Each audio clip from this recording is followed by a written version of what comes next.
Once upon a time, the art of the movies was to suspend belief. Today, the art is to create belief. One of the greatest challenges in the modern cinema was to make you believe that a man could fly. They succeeded in a film called Superman.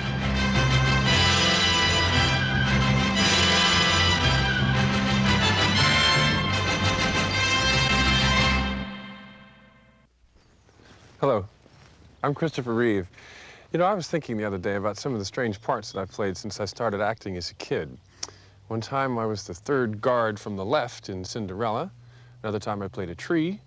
In Shakespeare's A Winter's Tale, I played a bear, as well as lords, officers, attendants, etc. And usually I was the etc. Another time I was a Nazi. And once I had the privilege of being Katharine Hepburn's only grandson. Well, it was on Broadway anyway. But I think that if somebody had ever told me that one day I would dye my hair black and wear red boots and play a man who flies around and lives by the North Pole, I would have had to say, okay, that could be fun. And it was, playing Superman. You know, since the film opened, a lot of people have written in saying, how did you do it? Well, I don't think we should show you everything. You know, I think we should keep a few secrets. But let's go together right now. Let's go back to the beginning of filming, 1977, and let's take a look at how they make a film the size of Superman. And we can meet Marlon Brando and Gene Hackman, Ned Beatty, Valerie Perrine, Margot Kidder, and a lot of the actors and technicians who made the film. You know, Superman's been around for a long time. And the kids who read him in the 30s are nearing retirement age now. But for reasons that aren't very hard to imagine, children have always had a fascination with this character. So I think the thing to do is to start by checking in with the kids of today. Let's see what they think about Superman. Walks into a telephone booth and... Superman.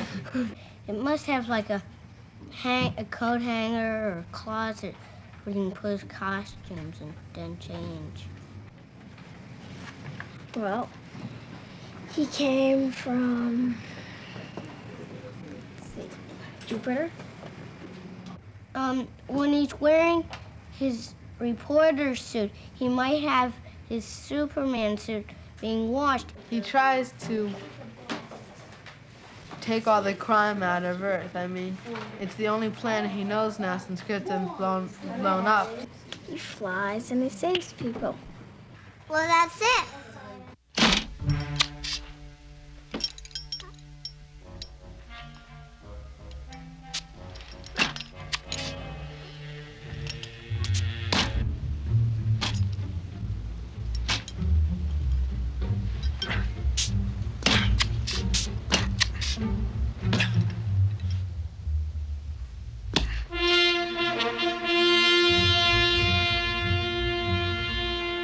Hi there. Something wrong with the elevator?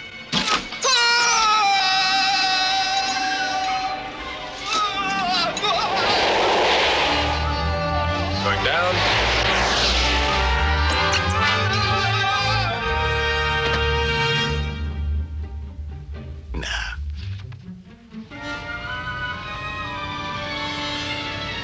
Officer! Good evening, Officer Mooney. Well, they say confession's good for the soul. I'd listen to this man. Take him away.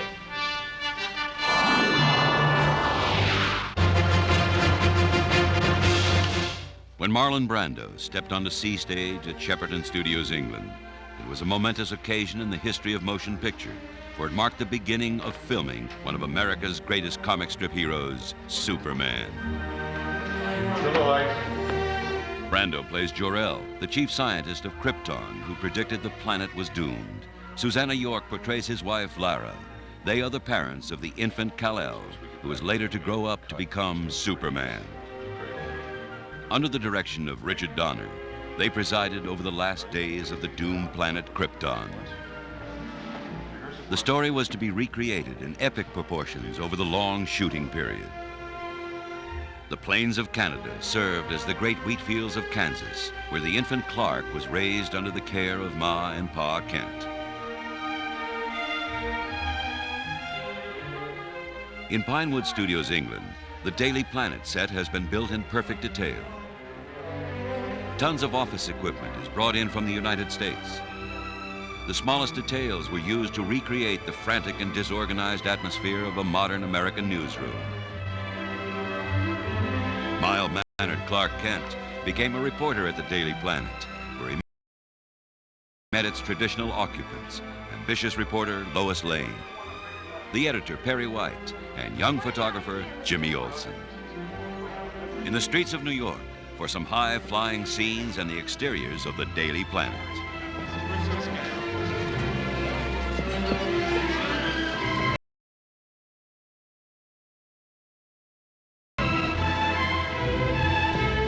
In the foothills of the Rockies, where Superman's archenemy and foe, Lex Luthor, hated, abetted, and annoyed by the clumsy Otis, and the luscious Miss Teschmacher attempts an audacious missile hijack.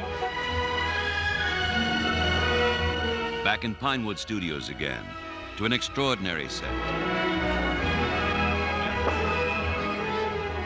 The cavern of Lex Luthor, nestled under Metropolitan Grand Central Station.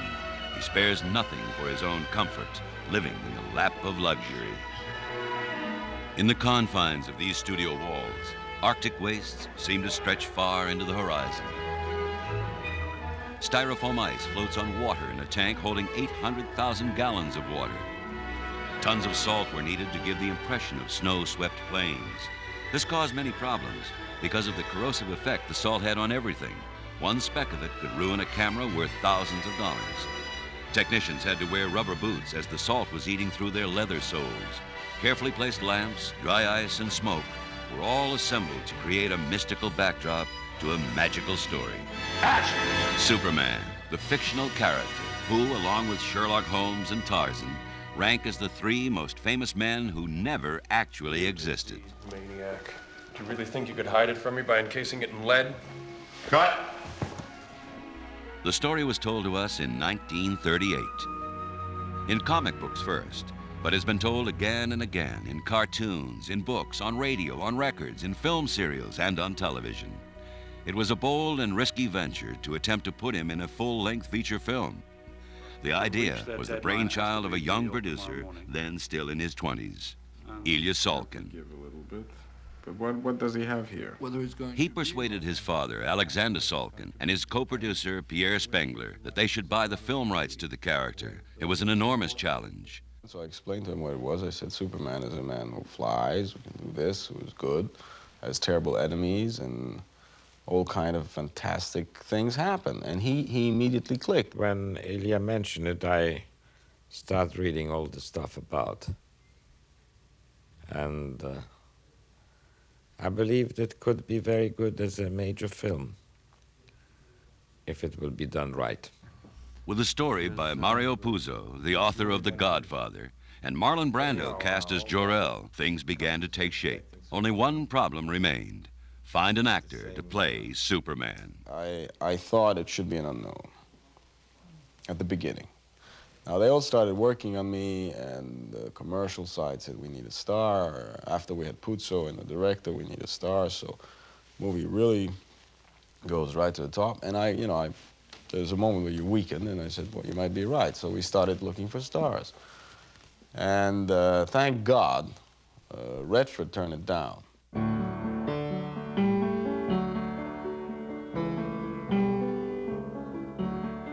Dozens of stars and hundreds of unknowns were tested, and none of them were right.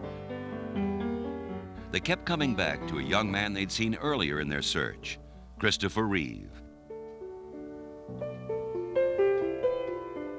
At first, they'd considered him too young and maybe even too skinny, but his mature calm made a continuing impact. I wore a big, bulky blue sweater because I thought, oh my God, I've got to look stronger, and I knew I was skinny. I'd been sitting around, hadn't been exercising. I mean, I get out and play tennis and stuff, but I don't in any way do body stuff. So I got the biggest Shetland sweater I could find up in my attic and went to this audition with it and sat there sort of trying to look bigger, and everything like that. And it was Ilya Salkin and Dick Donner who were the directors. And all they did, they put a pair of glasses on me, and they sort of looked at me, and we talked about New York and blah, blah, blah, and nothing in particular, and I left. He got the part. But the problem remained, he was too slim. A padded uniform was prepared for him. But Christopher Reeve was determined to build up his own physique for real. The point is that when I started, I was a string bean, and Superman's not a string bean. So already on this diet, I eat 4 times a day. I tell you, I'm on a meat diet, protein diet, vitamin pills, nothing like steroids or anything like that. But I mean, I get to eat as much as anything that I want, and it's great, you know. The thing is that on this part particularly, you have to start from the outside and work in. You can do all the interior work you want to do, and it's not going to get you to Superman if you don't have the physical strength to go with it. The thing that happens is that the stronger I get, you know, and I'm still not all that strong, but I'm getting that. The stronger I get, the more it helps my mental attitude towards the part. What sets Superman apart is that he has the wisdom to use his power for good. He has all these powers, but he's got the kind of maturity, or he's got the innocence, really, to look at the world very, very simply. And that's what makes him so different. When he says, I'm here to fight for truth, justice, and the American way, everybody goes, you know, but he's not kidding.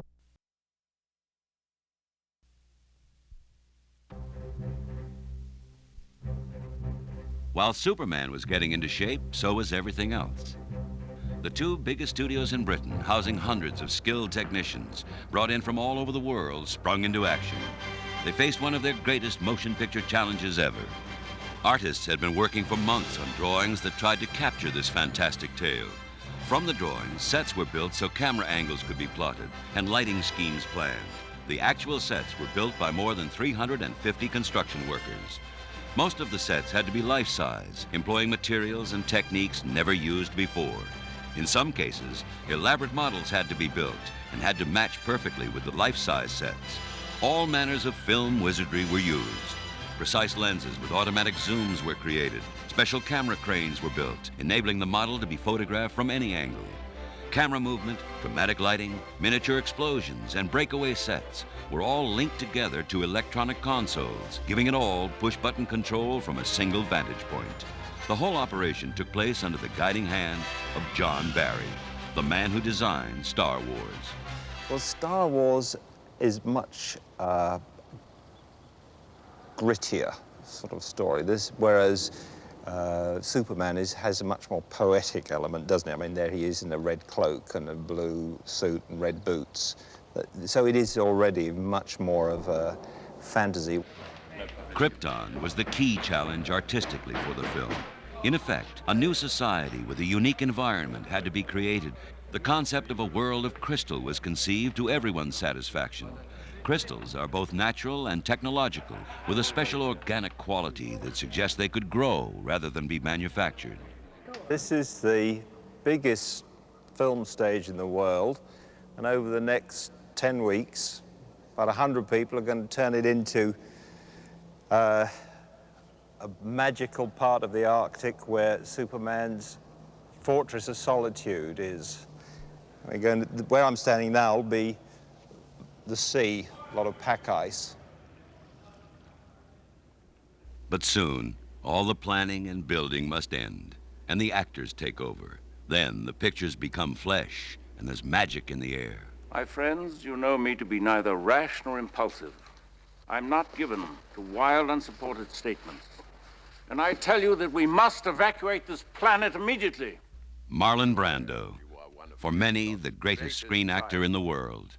You know, when I first came on the picture and I heard how much money Marlon Brando was paid for it, I was really upset because I don't think it seemed like much more money than anybody is worth. But then working with him and seeing him on film, to me, he's underpaid.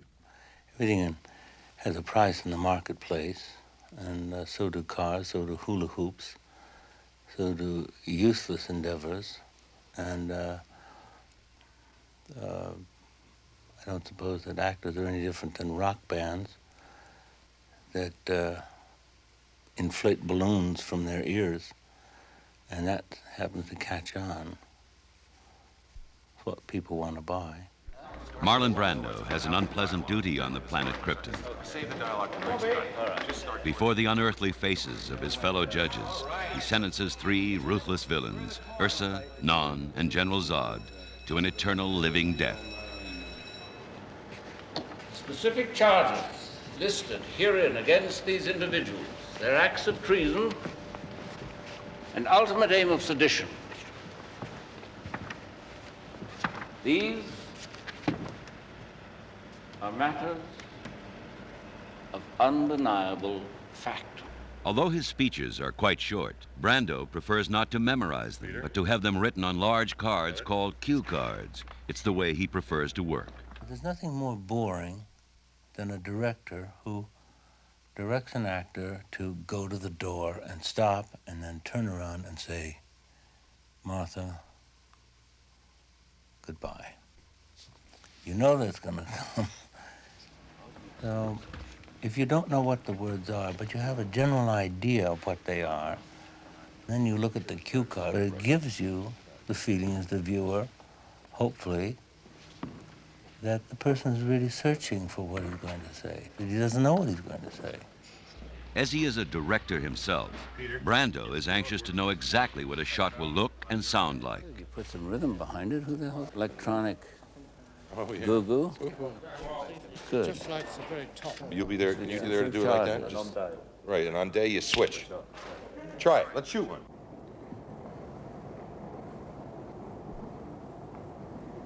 These are matters of undeniable fact. I ask you now to pronounce judgment on those accused, whose only expression is wanton violence and destruction, and on the woman Ursa, whose perversions and unreasoning hatred of all mankind have finally threatened even the children of our planet. There are a lot of marvelous actors, and I think it's more than an actor. He has become a legend. He has become a myth. It's terrific to work with Marlon. I mean, he's a legend. He's a true live legend. And I'm very curious about people, and that's somebody that's, I wouldn't ordinarily meet. They have received the fate they deserved. Some actors are intimidated by the Brando legend. Others, like old friend Trevor Howard, are reassured. Thank you for coming in. Chance for life. That's where we return, folks. Yeah. All right, just watch Mr. Brando, everybody. Eyes on Mr. Brando now. Brando himself indicated to the crew that film acting can be fun. You cannot ignore these facts. It's suicide. I was always impressed with the smile that you got in the morning. The smile that you got in the morning with American crews was all too often in direct proportion to the salary you were getting. And it was 2 teeth for $200,000, 10 teeth for $1 million, and if you're getting $2 million, it was the full Flatbush Cemetery.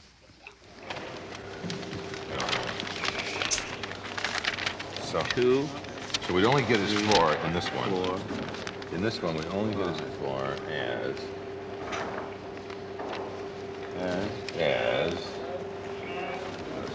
where's your sticker? Look at your shoes. Oh, you see where my hair was, didn't you? Yeah, but you did this. Krypton is doomed. In a finely planned blend of computerized electronics, ingenious breakaway sets, and a mixture of models and studio setups, the infant Superman is rocketed to an unknown planet, millions of light years away, Earth.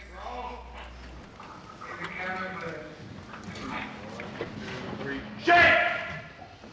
Shake!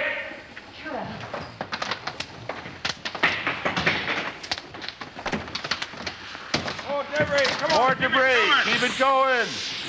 Keep it going. Start the rise very slow now. Start the rise. Make you move, Marlon. Very slow. Slow. Debris. Feel it shake. Wait.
films, as you probably know, are never shot in sequence, because that would be too easy and logical. And films, we always do it the hard way. No, really, you just go where the weather and cost and convenience dictate. So from our base here in England, we went to New York to shoot scenes of Superman as an adult before we went to Canada to shoot scenes of him as a child. Why New York? Well, if you ask me, New York is the eighth wonder of the world. No, it's something special about it that's got the kind of madness and craziness and life that sort of confuse Clark Kent, but at the same time provides the all-time great backdrop for Superman to do his stuff. A typical New York heat wave. Record temperatures up to 106 degrees, a hot and sticky metropolis. The Daily Planet is being played by one of the city's major newspapers, the New York Daily News. Not a location you can keep secret for long. So, for the first time, those fictional journalists, Clark Kent and Lois Lane, come face to face with some real ones. For Christopher Reeve, an exhilarating experience. A great deal of excitement, because why, as actors, how come we don't, if we want to act, I mean, why don't we just, you know, put on costumes and do plays up in an attic someplace, you know, on a rainy day when no one's looking? No, we want to reach the public. There is the excitement when the public comes out to meet you. So I'd be stupid if I said I didn't enjoy that. Now the question is, will it stay in control or get out of hand? And it's a question of degree. But in my first exposure to it, my first kind of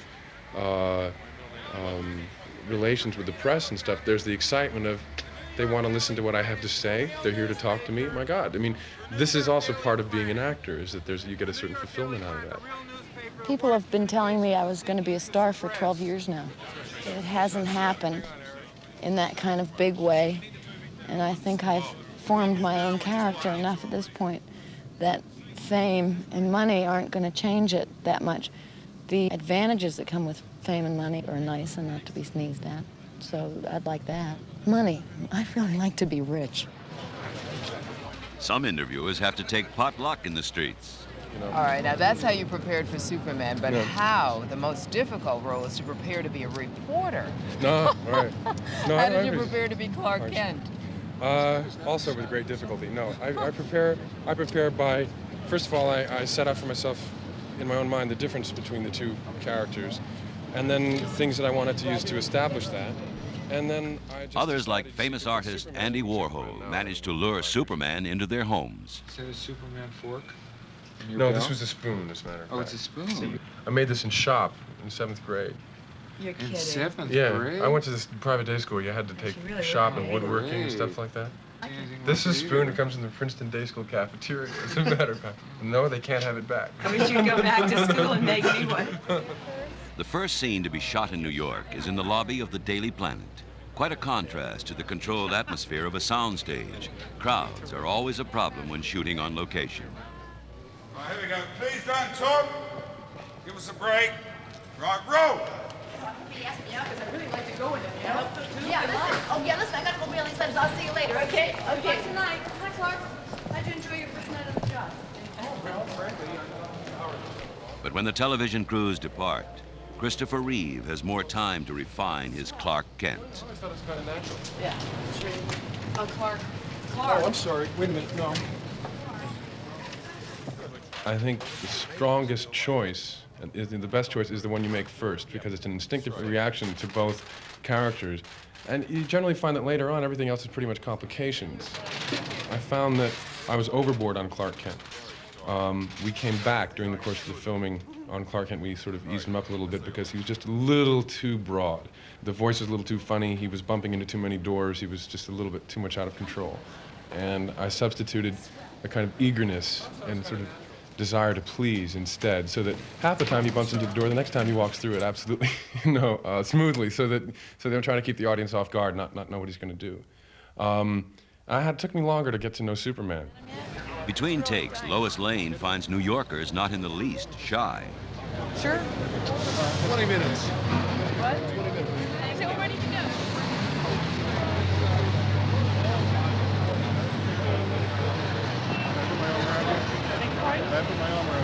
Sure, go ahead. Hey, Rex, Dick Donner, how are you? Good to see you, thank you. Director Dick Donner talks syndicated columnist Rex Reed into playing a brief cameo role. Good. Hi, how are you, love? How are you doing? Good. Gonna be a night I didn't know till this morning you were doing. Listen, it's simple. You got them coming out, confusion in the revolving door. They're starting away. She spots you. This is his first day on the Daily Planet. It's Clark Kent. So he's in awe of everybody. And she says, Rex, how are you? Did you see anything good? And whatever you want. Yeah, it was fantastic. I saw The Omen. Well, no, whatever you want to say.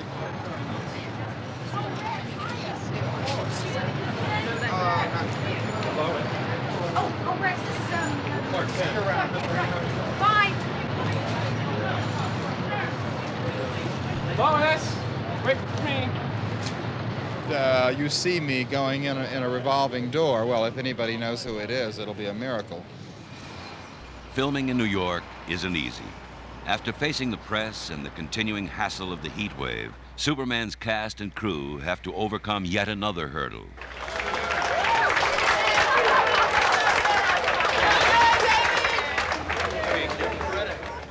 On the night of July 13th, the blackout hits New York and shooting comes to an abrupt halt. But even that can't stop Superman. Hey, Jim! Whoa! Excuse me. That's a bad outfit! Whoa! Okay, Breslau, move these people out!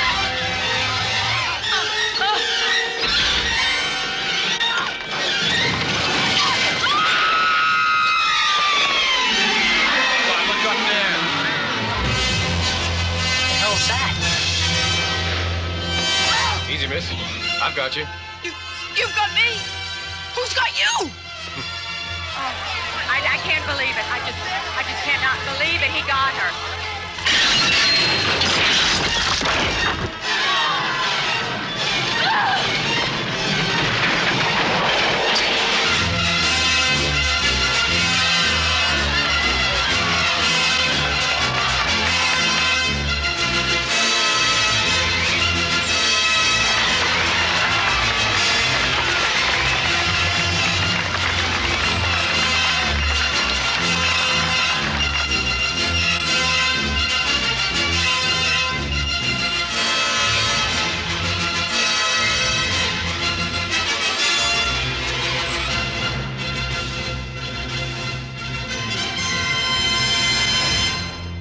Gentlemen, this man needs help.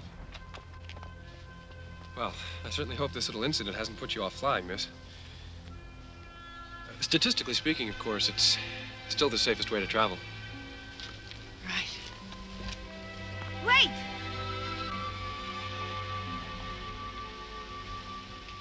Who are you? A friend.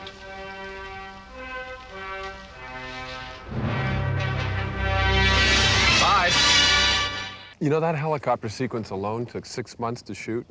It involved 5 film units working in 2 countries.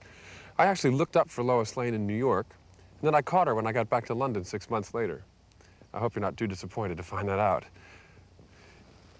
There were a lot of things that I didn't know when I started playing Superman, because I'd never really read the comics as a kid, and I had to do a lot of research.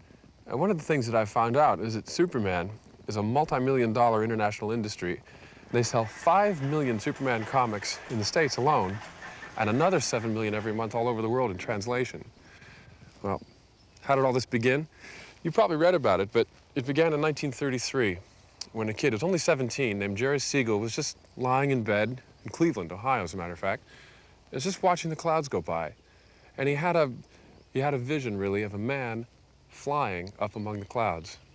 So, next day, he calls up his friend Joe Shuster, and within a week, they'd come up with a real, honest-to-goodness American myth. Well, today, there's a whole army of writers and artists and engravers who've taken over for Siegel and Shuster, and they come up with new storylines for Superman. Nothing. Now, we see we have radar. So what would happen if the rockets start appearing? Russia would see it on their screens, the United States would see it on their screens, and they both would want it for themselves. It might be interesting if maybe the United Nations would want to play a hand, maybe United Nations. But I think it might be best for the sake of the story that the United States gets a hold of the rocket first. The initial widespread fame of Superman was due to World War II. Saul Harrison, president of DC Comics. There was a shortage of paper, and anything that could be printed was just eaten up by the boys in the trenches. They needed simple reading, and they got it from reading comic magazines. On the covers of the early magazines at that particular time, we had the Superman with the Red Cross and Superman fighting the Germans and the Japanese.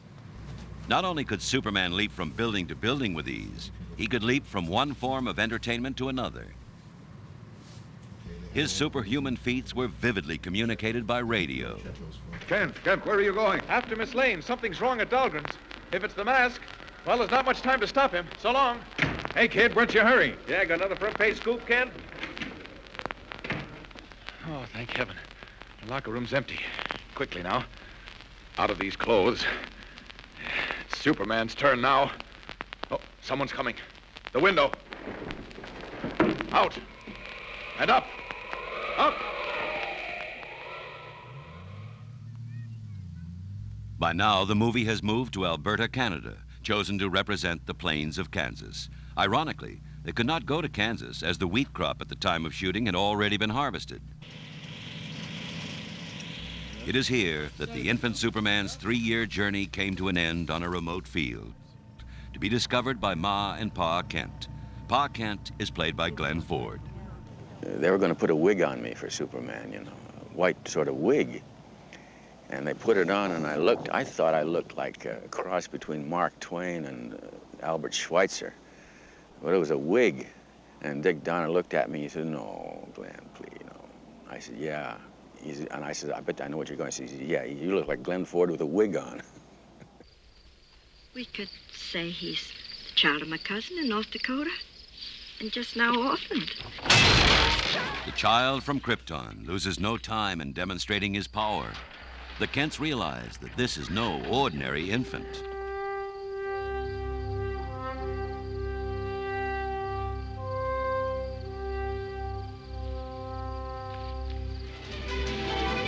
As young Clark grows up, he too becomes aware of his supernatural powers. He uses his powers sparingly and wisely. But if pressed, why bother to take the train? By coincidence, the little girl watching him will one day be his colleague on the Daily Planet, Lois Lane.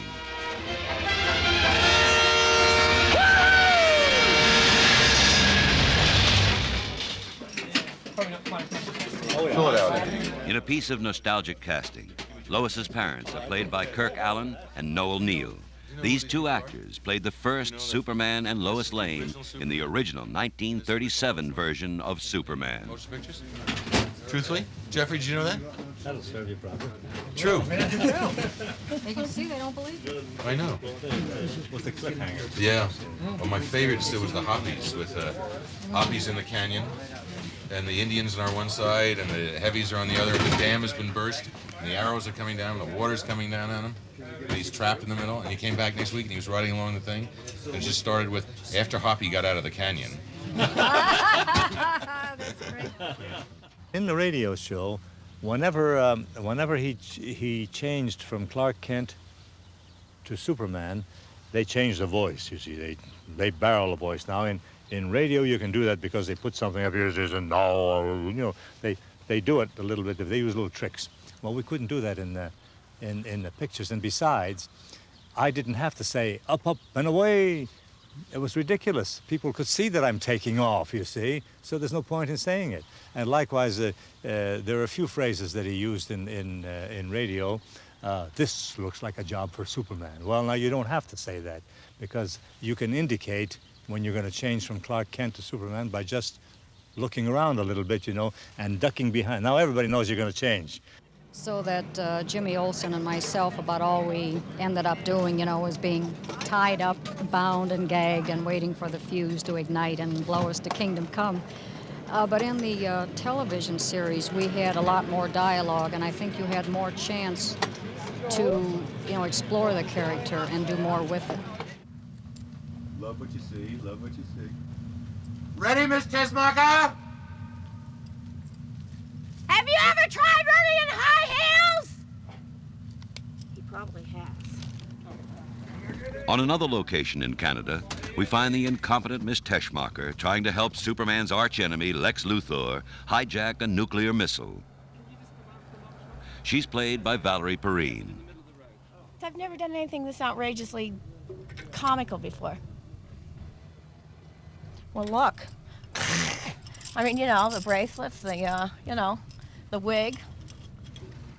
Ned Beatty is Luthor's other less than competent henchperson, Otis. Not the most cunning of missile hijackers either.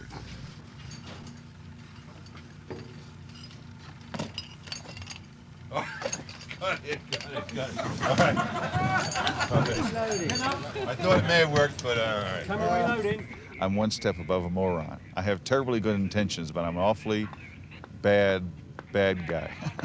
Wait a minute, makeup for the lips. Lipstick? Now, I want it to go across the mouth like this. Okay. Larry Hagman is enlisted in the U.S. Army to practice mouth-to-mouth resuscitation. Down to here. Right. So here, down here. Okay. Now plant it on this side. Right. Now wait a minute. How do you do it?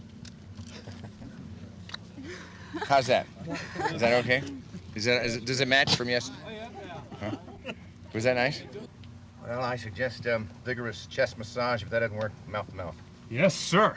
Sergeant, I wouldn't let a man of mine do anything I wouldn't be prepared to do. But, sir. All right, get on the radio. Get an ambulance. I'm not going to let this hold the convoy up any more than I have to. Miss Teschmacher bravely tries to stop the missile convoy by pretending to be the victim of a road accident. All right. Now, out goes the bad air, in goes the good air.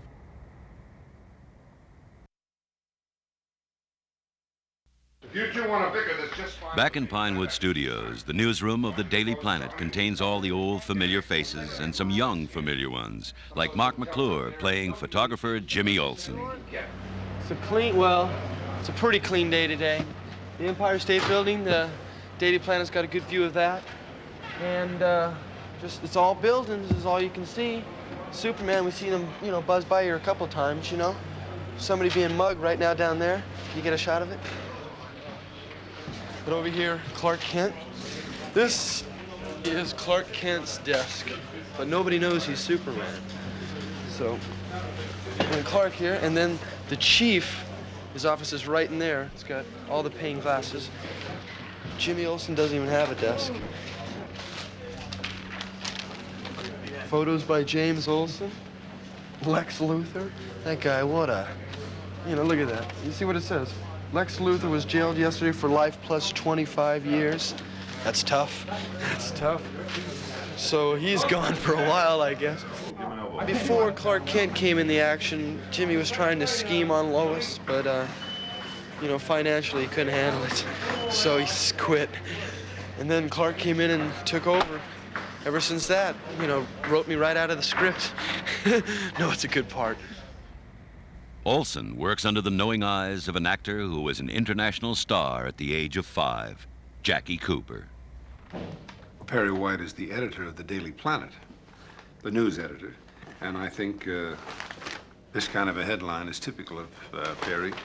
Very dramatic, very large type. A story especially like this, while it's terribly, terribly unusual to the city of Metropolis, if he could find any kind of a story, he'd love to give it this kind of dramatic headline, all the big print and the large pictures. What are you writing, Miss Lane? An ode to spring. How do you spell massacre?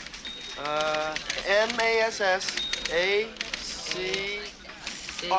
R-E. Thank you.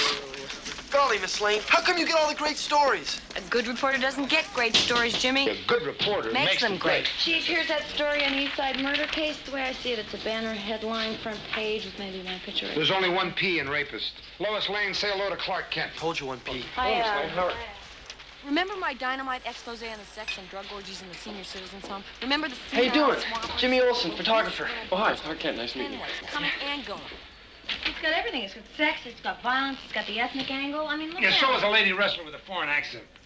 Ken, can you open this? Oh, sure, Mr. White. This could be the basis for a whole series of articles. Making Sense of Senseless Killings by Lois Lane. I mean, we get psychologists, we get sociologists, we get... Lois, you're pushing a bunch of rinky-dink tabloid garbage. The Daily Planet has a tradition. I'm sorry. Gosh, I'm sorry. I didn't mean to shake it up like that. Oh, well, of course not, Lois. I mean, why would anyone want to make a total stranger look like a fool? Lois Lane is played by Margot Kidder. She grew up in a little town called Yellowknife near the Arctic Circle. Although she may be more at home on the range than in the big city, when it comes to playing Lois Lane, she was determined to give it a very personal interpretation. My Lois Lane came, I suppose, physically from New York, emotionally, which is the way I tend to go about it, and in terms of the different parts that make up her brain and her psyche, I guess she came from me because I had nothing else to go on. The ambition, the manic drive, all that stuff was just parts of me that I put in. I mean, I think that every person, particularly actors, are made up of about 80 to 100 parts, and it's simply a matter when you take a role of choosing which parts of yourself could be usefully applied.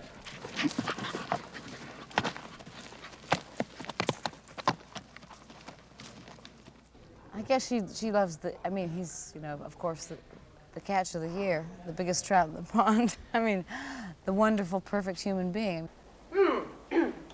Is it true that you can see through anything? That's Yes, I can, pretty much. Okay. See, I feel But don't leaving even her just- hung up there because No, I you're have not. to just drift I'm on her over. face.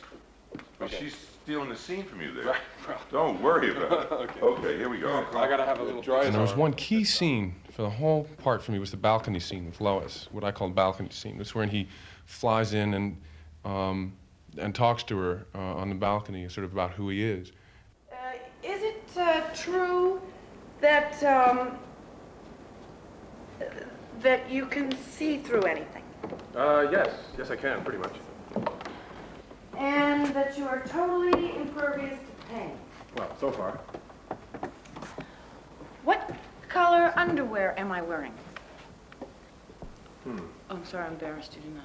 Oh, no, not at all, Miss Lane. It's just that this planet must be made of lead. Yes, so? Oh, I'm sorry. I should explain. I sort of have a problem seeing through lead. Oh, that's very interesting. Do you have a first name or anything? What do you mean, like Ralph or something? No, I mean like, Pink. Huh? Pink. We changed the whole sort of tone of that scene because I felt that it must be, that the time had come when Superman would be open enough to say that he's there because he really likes her. K-R-Y. Do you like pink? I like Pink very much, Lois. How fast do you fly, by the way? Why don't we find out together? And how do you propose we do that? Well, you can take a ride with me. Ready? Clark said that you're just a figment of somebody's imagination. Like Peter Pan. Lark, who's that, your boyfriend? Clark?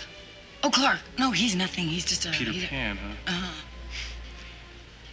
Peter Pan flew with children, Lois. In a fairy tale.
626, take one. And continue. This is California, the richest, most populous state in the Union. I don't need a geography lesson from you, Luthor. Deep down under Grand Central Station, Superman learns Luthor's master plan to activate the San Andreas Fault with the hijacked missile. All right. The San Andreas Fault, maybe you've heard of it. Yes, it's the joining together of two land masses. The fault line is unstable and shifting, which is why you get earthquakes in California from time to time. Wonderful. Couldn't have said it better myself. Now, everything west of this line here is the richest, most expensive real estate in the world. San Diego, Los Angeles, San Francisco. Everything on this side of the line is just hundreds and hundreds of miles of worthless desert land, which just still happens to be brothers, but it is. All right, there we go. Does it really? Yeah. When I first heard about the project, I was, you know, everyone says, yeah, well, you know, big snooze job. But then when the role was offered to me and the script was sent to me, the character was totally different than I had pictured it in terms of I saw there was a great deal of latitude there, that I could maybe have some fun with it. That there was some it was written well enough so that there would be some comedic value. Well, you can see by looking at this suit that I have on. This is not my real clothes, I hope you understand. But it's a certain style, a kind of a panache that the character has that optimum stress point. It's fun to play. I think he is that kind of character where he has great contradictions. You're a dreamer, Lex Luthor. A sick, demented dreamer. Your plan could... Gene Hackman has considerable respect not only for the way Reeve is tackling his dual role, but his decision to risk being typecast as Superman. Which, by the way, happens to be Target Zero, which is right there. I think he's very good, and I think it's a wonderfully brave thing for him to do, to take on a role that has traditionally, this kind of role has been difficult to overcome in terms of one's career. I think he has the capability as an actor to certainly survive the film. Whether it's successful or not, it's not important. I'm talking in terms of being typed. I think he certainly has the capability of coming out of the film in great shape. If someone had come to me and said, "Do you think that this guy should take this role?" I probably would have said no. I don't think he should have. But after getting into the film and seeing the kind of the production value and the kind of care that's going into the film, then I think I'd have to change my mind. Do you really think you could hide it from me by encasing it in lead? I'll mold this box into your prison bars. Don't touch that, please. I told you not to touch it. Oh, That's kryptonite, Superman. A little souvenir from the old hometown. I've spared no expense to make you feel right at home. He's a lot of what America once was a long time ago. I'm a very liberal human being in my philosophies and my politics, and I find myself, in an odd sort of way, looking and respecting the conservative attitude of what Superman stands for now. Because I think I see a lot of my philosophies in application now, and I'm not very happy with them, and I almost wish I could go back to what once was, and what America once was. The chain is just like, remember there's a wire on your neck. Yeah. And don't touch those wires together, you'll be short-circuited and you go up in flames. Mind over muscle. You don't even care where the other missile's headed, do you? On the contrary, I know exactly where it's headed. Hackensack, New Jersey.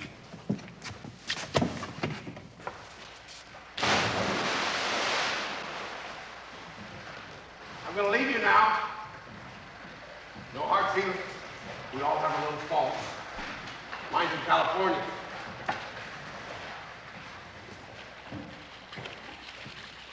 You know, we'd always worried during the production whether we'd succeeded in bringing Superman to life. Because making people believe that a man could fly wasn't really the hardest part of making the film. I mean, we all know that Superman can leap over tall buildings, but the question is, could he leap over the generation gap since those early Siegel and Schuster days? We wanted to know if a man from the innocent 30s could survive in the post-Watergate 70s. Well, thanks to all of you, he's doing just fine. Now you can appreciate what it was like making a complex, challenging film like Superman. On behalf of all who made it, thank you for watching.